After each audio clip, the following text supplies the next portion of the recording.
bem-vindos a mais uma aula de Desafios 2. E essa vai ser a nossa primeira aula de conteúdo. Então agora que vai começar a sacanagem, mas vai começar bem grounded, com o tópico de segue persistente. Que não é nada de outro mundo.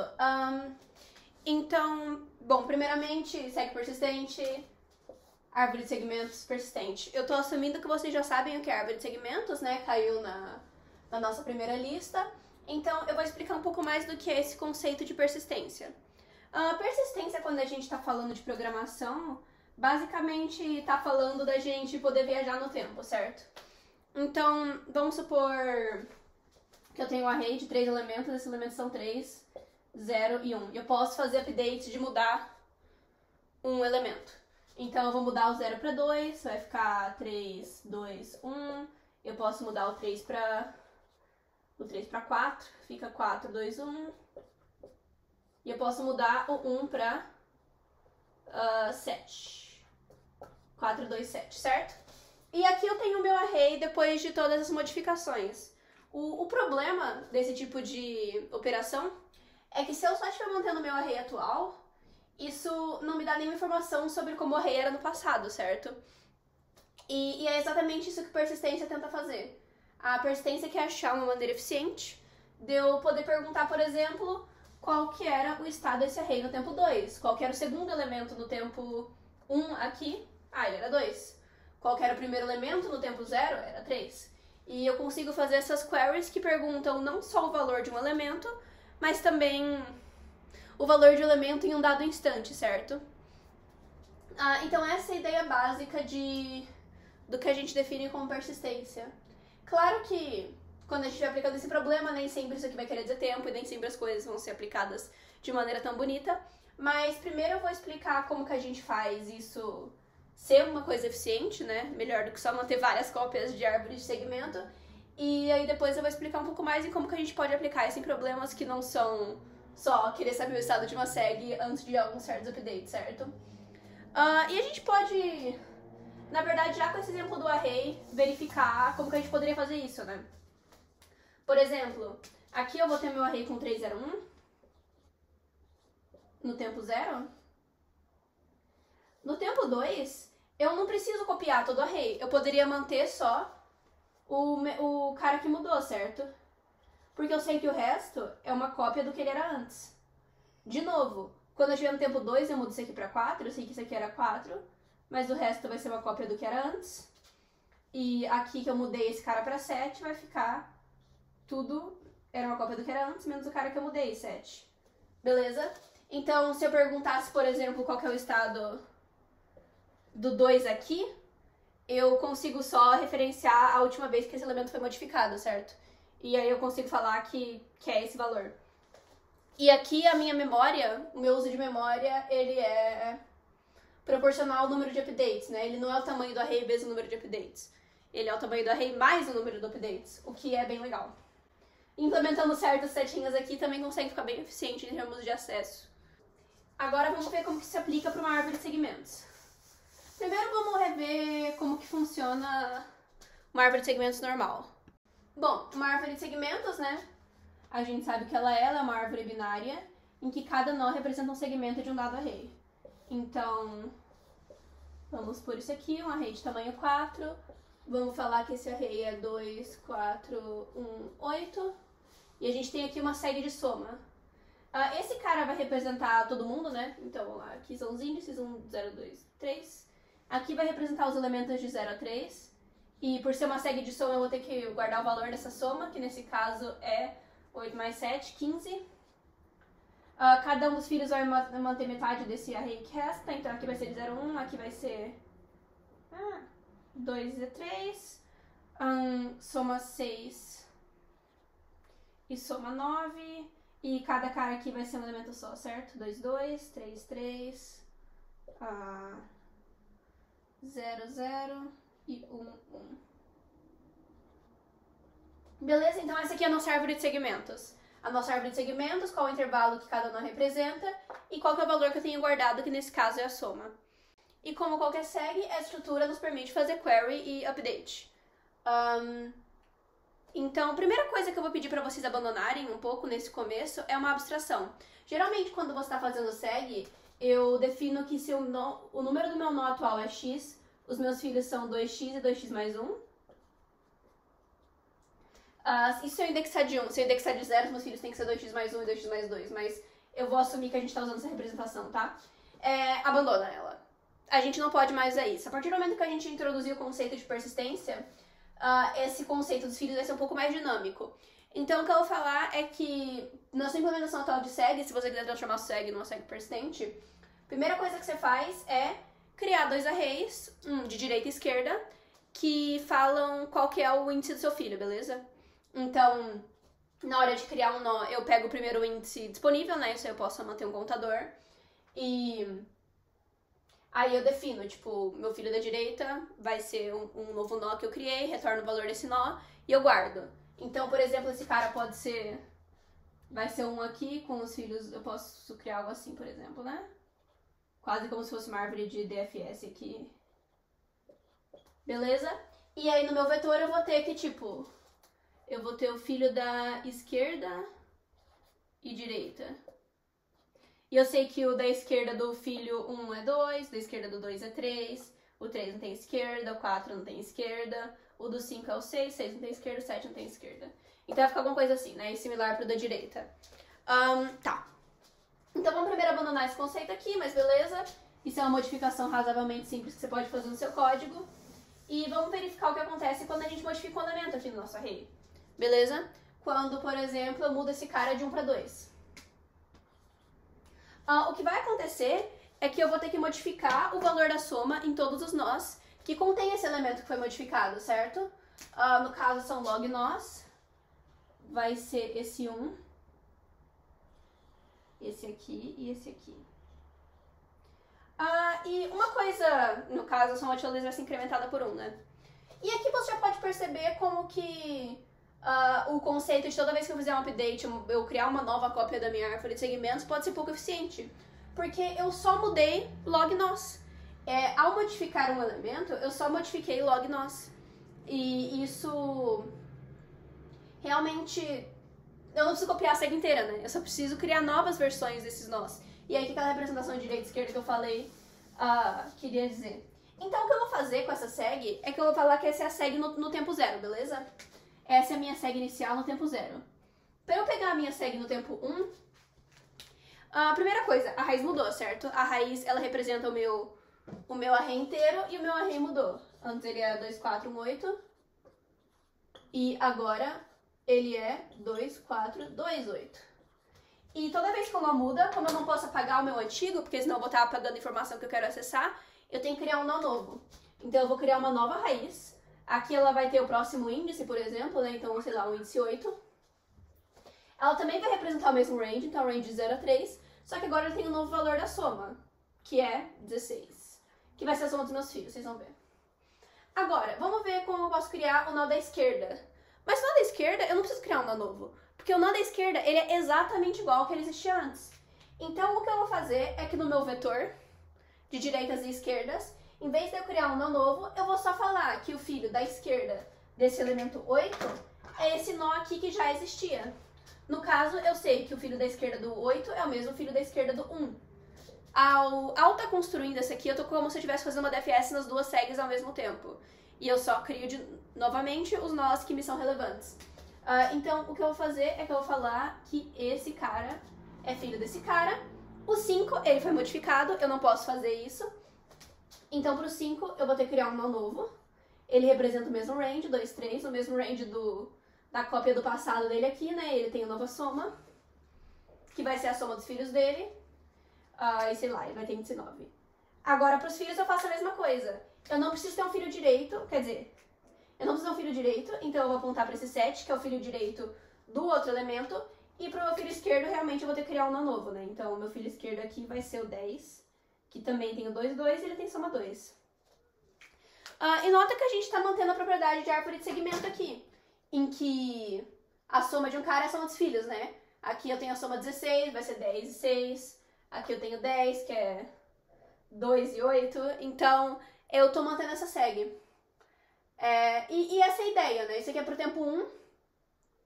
Mas o que você pode fazer agora, se eu quiser criar para tempo 2, é fazer a mesma coisa, só que agora em referência a essa árvore de segmentos do tempo 1. Em termos de implementação, é meio que isso que você está fazendo. Eu estou olhando para a minha SEG do presente, a SEG depois do update que eu estou realizando agora, e a minha SEG do passado. Então, a SEG antes de eu ter realizado esse update. E eu crio nós novos quando necessário. Então, quando um cara não vai ser modificado, então o range daquela SEG não contém o cara que foi modificado, eu posso retornar o índice da antigo. E se ele contém o cara que foi modificado, eu crio um novo elemento, mas eu ainda tô mantendo, tipo, o espelho dele, né? Então aqui eu tenho que criar o 9, mas eu continuo olhando pro 5 porque eu vou poder reciclar o 7. E a cada nível eu só crio um nó novo. Sempre o elemento vai estar na minha direita ou na esquerda. Eu vou criar um nó novo e eu vou reciclar. Então o número de nós novos criados vai ser sempre log de n. Beleza? Então, em termos de complexidade disso, né? Em termos de tempo, a construção é igual a construção de uma SEG normal, né? Então eu vou falar que a construção é O de n. Agora, para fazer os updates, eu vou falar um update. Ele é O de log, porque eu vou criar os log nós novos, mas tirando isso não tem muita coisa. E a minha query vai ser só eu fazer essa operação toda com o nó da minha SEG naquele tempo. Então, o que eu vou fazer na hora de fazer os updates? Eu vou ter um array falando no tempo 0. Essa é a raiz da minha SEG, no tempo 1. Essa é a raiz da minha SEG, no tempo 2. Assim por diante. E se eu quiser fazer a query no tempo 1, eu uso essa raiz de SEG. Se eu quiser fazer a query no tempo 0, eu uso essa raiz de SEG. Mas de qualquer jeito, a query vai ser similar a uma SEG normal, certo? Então, também vai ser log de n. Só vale notar que porque as coisas são bem menos bonitas, a constante é um pouco pior, tá? A complexidade é igual, mas a constante vai ser pior. Então eu preciso que isso seja mais bonitinha, mas continua igual. E também tem a complexidade de memória. Note que para cada update estou criando logs nós novos. Então a memória, ela vai ser O de n mais log de Q. Quer dizer, log de n vezes Q, em que Q é o número de queries que eu fiz. E como memória é um recurso mais escasso do que tempo, em C++, a gente pode usar menos memória do que tempo, isso aqui que acaba provavelmente limitando o tamanho do que a gente pode fazer. Porque eu tenho que efetivamente criar log nós novos, e isso atrapalha com o que eu posso fazer, e é isso que tende a deixar as coisas um pouco piores. Beleza? Então isso aqui é como a gente constrói, como a gente usa. Eu vou estar disponibilizando um código de exemplo, mas vocês podem copiar de qualquer lugar. Eu peço que, assim, ia ser legal se vocês tentassem implementar por vocês mesmos, mas se vocês não forem tentar, eu espero que vocês pelo menos entendam o código que foi dado, beleza? E agora vamos ver como que isso pode aparecer num problema, né? Como que isso pode aparecer em um problema que não é qual que era o estado dessa SEG nesse tempo. Beleza, agora que você sabe implementar a SEG persistente, ou se você não sabe implementar, tudo bem, eu vou prover um código de SEG persistente, eu peço que você pelo menos leia e entenda como usar ele. Mas agora que você tem a SEG persistente como uma ferramenta no seu arsenal, você precisa pensar em como usar ela, porque realmente não é sempre trivial.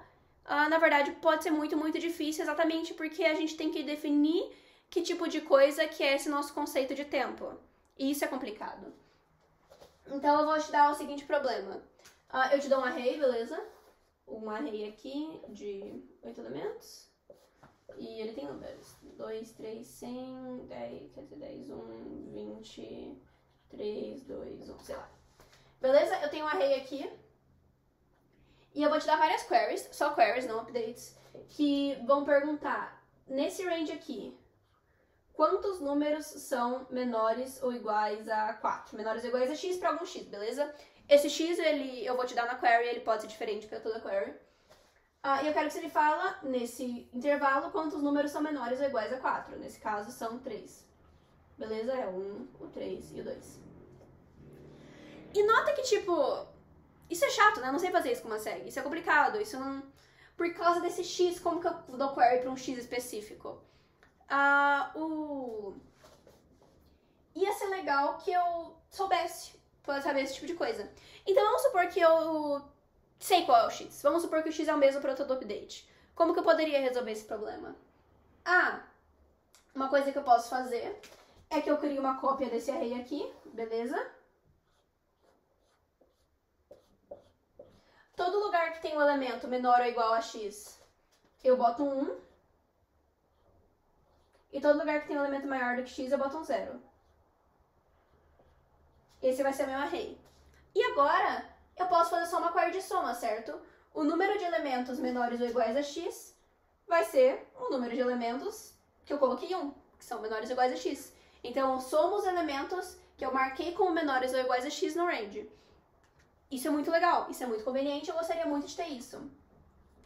Mas qual é o problema aqui? O problema é que eu não botei pra tudo x, né? O x vai ser diferente. O x vai ser diferente.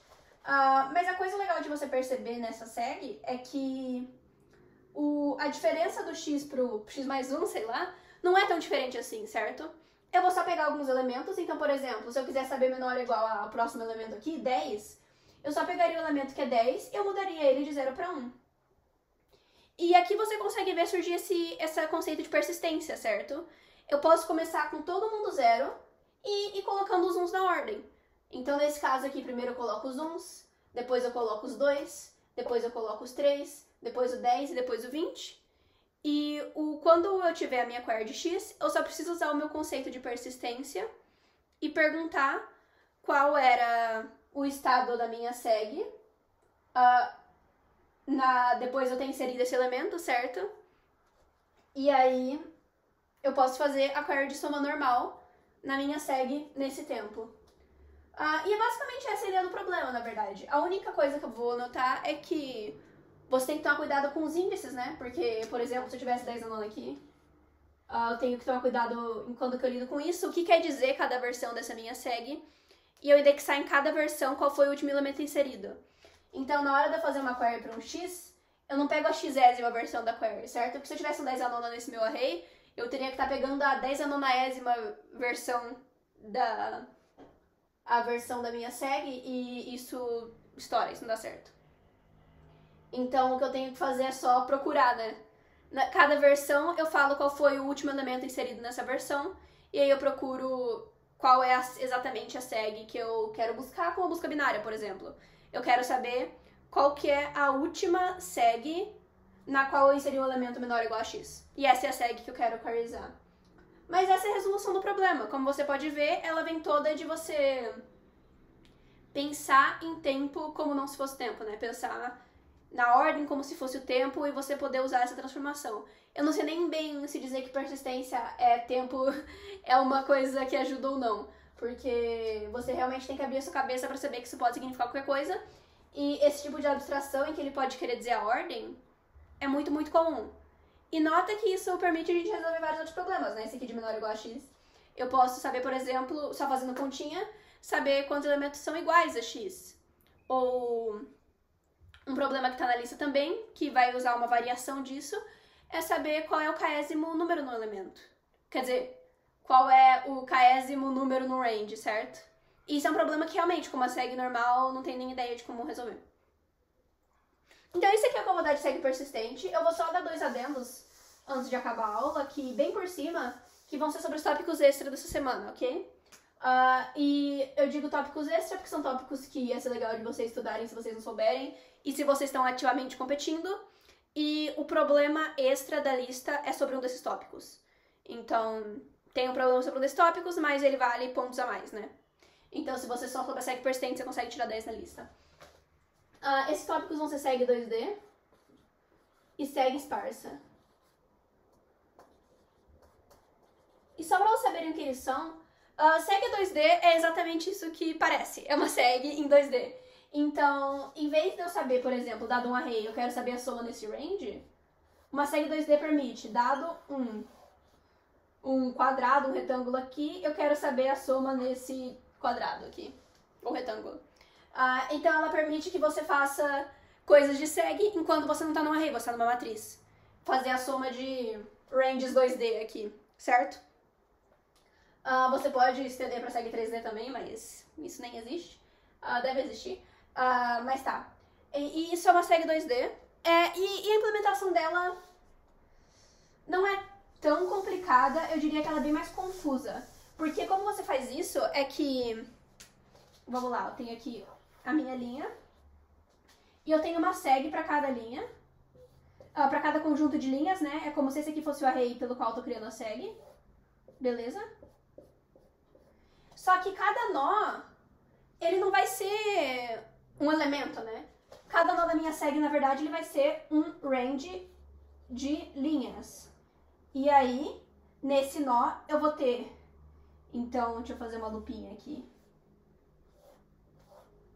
Cada nó vai ser a sua própria seg, só que dessa vez a seg nas colunas.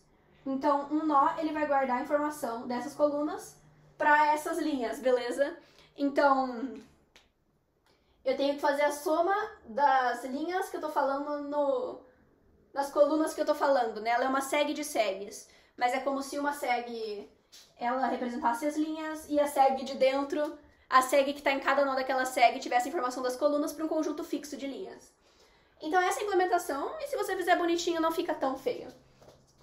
A outra coisa que eu vou falar é a seg esparsa. Então sabe como eu falei que... vamos supor que eu tenho uma seg, beleza? E eu quero... É um problema normal de seg de soma, e eu posso somar um elemento. No começo é tudo zero, vai. E aí depois eu posso... setar um elemento para x, beleza? Eu posso falar esse elemento aqui é x, ou eu posso querer saber a soma de um range. Isso é uma coisa que você sabe fazer com uma seg normal. A diferença da seg esparsa é que ela permite você fazer isso mesmo se o range for completamente gigante. Então aqui 10 unknown e 0, por exemplo. Ok? Então, mesmo se o range for gigante, eu posso fazer isso. E o jeito que ela faz isso... E eu acho que seg esparsa é tão difícil quanto seg persistente, assim. Ela não é uma modificação... Talvez até mais fácil. Só que eu acho ela menos poderosa um pouco, né? Geralmente, é normal você conseguir pegar um problema de seg esparsa, aplicar essa compressão de coordenadas que eu tinha falado, e ele vira um problema de seg normal. Os problemas que são efetivamente seg esparsa não conseguem fazer isso, obviamente, mas enfim. E o jeito que você faz isso é você criando um nó sob demanda. Então tem que usar o mesmo truque da seg persistente, manter um vetor de direitas e esquerdas. E a coisa é, se não tem nenhum elemento relevante, ou no caso, nenhum elemento modificado em um nó, ele só não existe. Eu não faço ele não precisa ter informação nenhuma, né? Então, os únicos nós que vão existir são nós que tem um elemento nele, o que quer dizer que para cada elemento modificado eu tenho no máximo log a 10 a nona nós, certo? Porque são os nós que contêm ele.